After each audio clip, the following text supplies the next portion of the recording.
Sorry. Bahagi ng gawad nito ang isang munting tubo ng nyog. Paglalarawan ito ng patuloy na lumalagong potensyal at kakayahan ng kabataang Quezonian.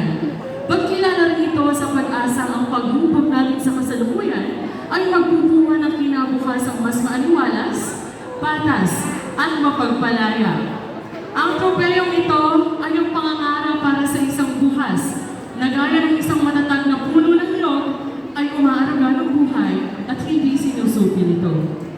Muli, palakpakan po natin ang bagong mukha ng Intellectual Skills na hatid sa inyo ng UP Oroquieta. Mistake. Balik, balik.